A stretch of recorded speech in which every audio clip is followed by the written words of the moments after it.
പ്രിയമുള്ളവരെ നമസ്കാരം. ഞാൻ നിങ്ങളുടെ സ്വന്തം രക്കപ്പൻ സ്വാമിനന്മാറ. ഇത് എന്റെ സഹധർമ്മിണി ശ്രീമതി കോമള. ഹായ്, മലബാരൻ ചാനലിലേക്ക് ഏവർക്കും സ്വാഗതം. നിങ്ങൾ തരുന്ന നിലവാരം, അതാണ് നമ്മുടെ മലബാരം. നിങ്ങൾക്കൊപ്പം ഞങ്ങളും, ഞങ്ങൾക്കൊപ്പം നിങ്ങളും. എല്ലാവരും കാണണം. നല്ല അടിപൊളി വീഡിയോ ആണ്. നന്ദി, നമസ്കാരം. നമസ്കാരം. കോമള, ഇന്നലെ നമ്മള് 2024 പോകുന്ന സമയത്ത് 2025 പുതുവർഷത്തിന് വേണ്ടി നമ്മൾ ആശംസകൾ പ്രേക്ഷകർക്കും ഒരുപാട് ജനങ്ങൾക്ക് നമ്മൾ നമ്മുടെ മലബാരൻ ചാനലിന്റെ പേരിൽ ഒരു സന്ദേശം നമ്മൾ കൊടുത്തു. പുതുവർഷ ആശംസകൾ എന്ന് പറഞ്ഞിട്ട് നല്ല രീതിയിൽ പോകണം.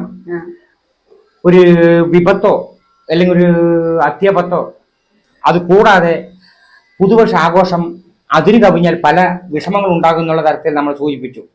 എന്നിട്ടാണ് നമ്മൾ പുതുവർഷ ആശംസകൾ നമ്മൾ നേർന്നത്, നമ്മൾ രണ്ടുപേരും മലബാരൻ ചാനലിന് വേണ്ടി. ഇന്നലെ തന്നെ രാത്രി തന്നെ ഒരു 10 മണിയാകുമ്പോ വാർത്ത കണ്ടില്ലേ, പലവിടെയും പല അക്രമങ്ങൾ നടന്നു പറഞ്ഞിട്ട്. അത് മീഡിയക്കാർക്ക് കിട്ടിയതൊക്കെ, കിട്ടാത്ത പല സംഭവങ്ങളും പല ഭാഗത്തും ഉണ്ടായിട്ടുണ്ട്. അത് ആർക്കും മീഡിയക്കാർക്ക് കിട്ടിയിട്ടില്ല. ഇന്നലെ കണ്ട വാർത്ത ഇന്ന് തന്നെ വന്നിരിക്കുകയാണ്. പുതുവർഷാഘോഷത്തിനിടെ നഗരമധ്യത്തിൽ യുവാവ് കുത്തേറ്റ് മരിച്ചു. പുതുവർഷാഘോഷത്തിനിടെ നഗരമധ്യത്തിൽ യുവാവ് കുത്തേറ്റ് മരിച്ചു. അതിൽ പറയുന്നത് എന്തറിയോ, പുതുവർഷാഘോഷങ്ങൾ നടക്കുന്നതിനിടെ തൃശൂർ നഗരമധ്യേ തേക്കിൻകാട് മൈതാനിയിൽ യുവാവ് കുത്തേറ്റ് മരിച്ചു. പാനിയാൻ റോഡ് ടോപ്പ് റെസിഡൻസിൽ എടക്കളത്തൂർ വീട്ടിൽ ജോണിന്റെ മകൻ ലിവിനാണ് മരിച്ചെന്നാണ് പറയുന്നത്.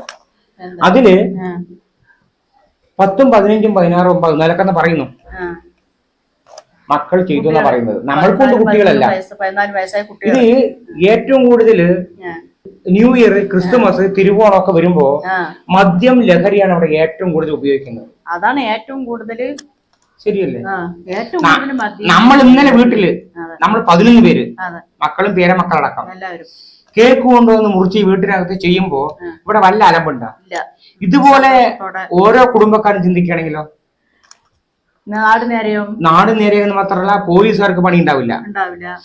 അതുപോലെ നാട്ടുകാർക്ക് വിരോധങ്ങൾ വരില്ല. അവനവന്റെ വീട്ടിൽ ആഘോഷമാക്കി മാറ്റിയാൽ ആ പുതുവർഷം 12 മണിയാകുമ്പോ കഴിഞ്ഞു രാത്രി. ഇന്നലെ ആ വീട്ടിൽ തന്നെ ചെയ്യുക, ഒരു കേക്ക് മുറിക്കുക, മക്കളും ഭാര്യയും കുടുംബമായിട്ട് ആഹാരം കഴിച്ചു കഴിഞ്ഞാൽ കറക്റ്റ് 12 മണിക്ക് ശേഷം പുതുവർഷം പിറന്നു, ജനുവരി 1 പിറന്നു. അങ്ങനെയാണെങ്കിൽ ഒരു പ്രശ്നവും വരില്ല, ഒരു പ്രശ്നം ഉണ്ടാവില്ല, അതുപോലെയുള്ള സംഭവങ്ങളും ഉണ്ടാവില്ല. ഇത് നഗരങ്ങളിലും ടൗണുകളിലും വിപുലമായ തരത്തിൽ ആഘോഷങ്ങളാക്കി മാറ്റുമ്പോൾ അവിടെ പല സംഭവങ്ങളും നടക്കുന്നുണ്ട്. അത് സർക്കാർ പോലീസുകാരെയൊക്കെ നിയന്ത്രിക്കാൻ വേണ്ടി അവിടെ പോലീസുകാരെയൊക്കെ നിയമിച്ചിട്ടുണ്ടെങ്കിലും അവർക്ക് പോലും പിടിച്ചാൽ കിട്ടാത്ത അവസ്ഥയിലാണ് ഇന്നത്തെ വളരുന്ന തലമുറ പോയിക്കൊണ്ടിരിക്കുന്നത്. അല്ലേ? വളരെ ഖേദകരം. നേരം വെളുക്കുമ്പോൾ തന്നെ പോലീസ് സ്റ്റേഷനിൽ പോയി നിൽക്കേണ്ട അവസ്ഥ വരിക രക്ഷിതാക്കൾക്ക്. അതുപോലെ ദാരുണമായ മരണങ്ങൾ സംഭവിക്കുക, പോലീസ് ജീപ്പിനെ തല്ലി തകർക്കുക, നിരപരാധികൾ രാജ്യത്തിനെ സംരക്ഷിക്കുന്ന പോലീസുകാർക്ക് പോലും രാത്രി പണിയുണ്ടാക്കുക. ഇല്ലേ? ഈ വീട്ടുകാർക്ക് വരെ ബുദ്ധിമുട്ടുണ്ടാക്കുക. എത്ര സങ്കടമുണ്ട്. നമ്മൾ രണ്ടുപേരും പറഞ്ഞാ ഇത് നിൽക്കില്ല. പക്ഷെ നമ്മൾ അനുഭവം പങ്കുവെച്ചു എന്ന് മാത്രം. കേൾക്കേണ്ടവർ കേൾക്കട്ടെ, തള്ളേണ്ടവർ തള്ളട്ടെ. പിന്നെ ഇന്നിപ്പോ വാർത്തയില്ല, നാളെ നേരം വെളുത്ത വാർത്ത എന്താ കാണുക അറിയോ? ഏറ്റവും കൂടുതൽ മദ്യം വിറ്റത് ന്യൂ ഇയർ ആയിട്ട് ഇന്ന ജില്ലയാണെന്ന് പ്രത്യേകം എഴുതി കാണിക്കും. അപ്പോഴും പ്രസക്തി അവിടെ മദ്യത്തിന്റെ വശത്തേക്ക് പോവുക. ശരിയല്ലേ? അതുപോലെ തന്നെ വളരുന്ന 10, 12, 13, 14 എന്നുള്ള പ്രായക്കാര് പോലും ഇന്ന് വഴിതെറ്റിക്കൊണ്ട് പോകുന്നു നമ്മൾ പല ഭാഗത്തും. ഇന്നലെ കണ്ടില്ലേ, രാത്രി ഒരു പയ്യൻ വന്ന് കുടിച്ച് കിടക്കുന്ന 10, 20 വയസ്സുണ്ടാവും, വീടിനെ പഠിക്കെ. അവന്റെ അച്ഛനോട് വിളിച്ചു പറഞ്ഞപ്പോ എന്താ പറഞ്ഞത്? അവൻ ബോധം തെളിയും എണീറ്റ് വരുന്നു. എന്താ കാരണം? അച്ഛന് പോലും വേണ്ട, അച്ഛനും അമ്മയ്ക്കും കുടുംബത്തിന് പോലും വേണ്ടെന്ന് പറയുന്നത് മക്കൾ പറഞ്ഞത് കേൾക്കില്ല. നമ്മൾ രണ്ടുപേർ കൂടെ ഫോണിൽ കൂടെ നമ്മൾ വീഡിയോ ചെയ്താലും അവർ കേൾക്കണമെന്നില്ല. എന്നാലും നമ്മൾ നമ്മുടെ കാര്യം പറയുന്നു. ദേവി ചെയ്ത് ഈ വർഷം ഇങ്ങനെയായി, അടുത്ത വർഷത്തെ ആഘോഷങ്ങൾ അവനവന്റെ വീട്ടിൽ തന്നെ ആക്കുവാൻ നോക്കി. ഈ കുടുംബത്തിന് എത്ര നഷ്ടം. ഇന്നലെ രാത്രി മുതൽ വീട്ടുകാർ മൊത്തം കണ്ടില്ലല്ലേ? ചത്തവൻ പോയി. കുട്ടിയല്ല, 10, 30, 28 വയസ്സാണ് ഒരുത്തൻ പോയി. പിന്നെ 2 പിള്ളേർക്കും കൗമാര പ്രായക്കാരാണ് ചെയ്തു എന്ന് പറയുന്നത്. നമ്മൾക്ക് പറയാൻ അധികാരമില്ല, കണ്ടത് നമ്മൾ വായിക്കുന്നു മാത്രം. നമ്മൾക്ക് ഒരു പേരോ നാളോ ഒന്നും പറയാൻ പറ്റില്ല. കൗമാര പ്രായക്കാരാണെന്ന് എഴുതിയിട്ടുണ്ട്, അത് നമ്മൾ വായിച്ചു മാത്രമേ ഉള്ളൂ. എന്താ പറയുക, ബാലാവകാശ നിയമം അങ്ങനെ ഭാഗം നിൽക്കുന്നുണ്ട്. അവർ ചിത്രം പോലും കാണിച്ചിട്ടില്ല, അതെല്ലാം നമ്മൾക്കറിയാം. പക്ഷേ ഒരു സ്വാതന്ത്ര്യം ഉണ്ടല്ലോ നമ്മൾക്ക് പറയാന്നുള്ളത്. അത് നമ്മൾ പ്രായം ചെന്നു 63 വയസ്സായി എനിക്ക്. ഈ 10-35 കൊല്ലം വരെ ഈ ആഘോഷങ്ങളൊന്നും ഇല്ലല്ലോ. ഇല്ല. നിന്റെ കല്യാണം കഴിച്ചിട്ട് ഒരു ന്യൂ ഇയർ ഉണ്ടാ, പുതുവർഷം ഉണ്ടാ, ഇല്ല. കേക്ക് മുറിക്കലുണ്ടാ?